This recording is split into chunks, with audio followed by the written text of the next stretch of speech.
Welcome back to our Ripple Blanket Crochet Along. We're getting so far into this blanket now. I hope you're enjoying working your blanket. The last video we left off adding our secondary color like this. Remember, we changed colors over here, sorry, and left this first primary color attached, so that I could come back here and show you how to carry this yarn up the side. Remember, only do this, only carry your yarn up the side if you plan on putting a border on your blanket. You don't want to have this yarn stretched out over your blanket if you're not putting a border on it. So if you're not putting a border, cut it off, come up here, attach your yarn, and work your rows. If you are putting a border like I'm going to do, then we're going to keep it attached and keep working. Okay, I've got one stitch left here, as you can see, that we need to put our 2 double crochets in.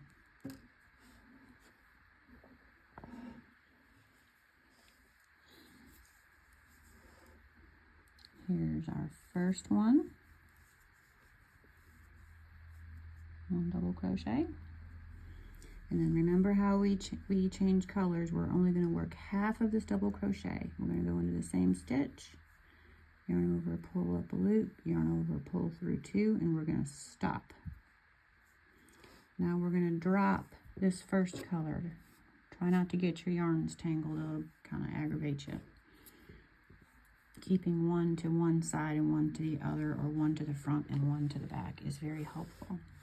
So now we have this yarn still attached, and we're going to use it by hooking it and pulling through, just like that. Now you don't want to pull this too tight like this, because you don't want your blanket to bunch up like that. So you want it tight enough, but not too tight. So you want it to look about like that. You can even do it just a tiny bit snugger. But you don't want it puckering or pulling and tugging and changing the shape of your blanket, because that'll be hard to fix. You'd have to take it out. So that's how we're going to carry it up to the side. We have finished that stitch. Give that blue a little bit of a tug there. Turn your work just like you're turning the page in a book. Grab your working yarn. Now, you can keep this blue attached, or your secondary color attached, and run it up the side, carry it up the side if you'd like.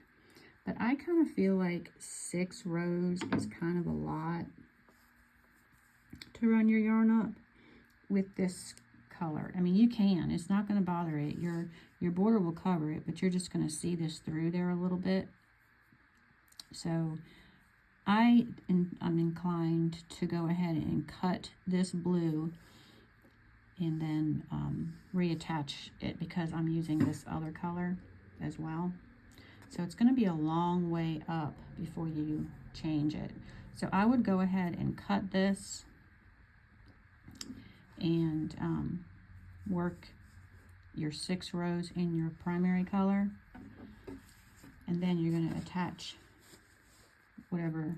If you're using a 3rd color, attach it then, and then keep working like that. Carry your primary and cut your secondary, unless you prefer to work and carry it up. I just feel like that's a kind of a long way to go to carry up yarn, which would be, about like that on a 6-row blanket. So whichever way you prefer, it's not wrong. It will be covered by a border. But now what you want to do is go ahead and work your 6 rows of your primary color. So we're doing the exact same pattern. Our pattern isn't going to change. It's a 1 row repeat. Every single row is the same. We did 2 rows of our secondary color. We're going to go ahead and come back and do 6 rows of our primary color. Then we're going to change colors again. Go on to whatever next color you chose. If you want to keep the same color, that's great. If you want to go on to a 3rd color, which is what I'm going to do that. Or if you want to, any pattern, any configuration that you want. I think this blue, the sea blue color is turning out really pretty on this color, on this blanket.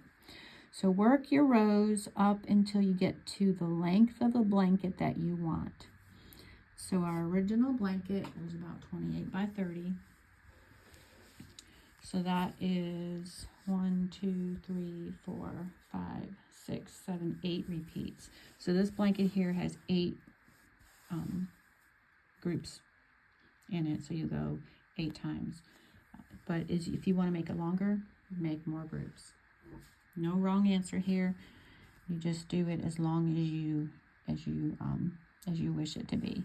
So what we're going to do next is just keep working that pattern. Once you get to the length that you want, come on back. Our next video will be how to weave in all these ends and how to put on your border. And that will be the completion of our blanket. I hope you're enjoying it so far. Make sure you let me know what colors you're using. I'm really excited about my colors. Have a great day. Thank you.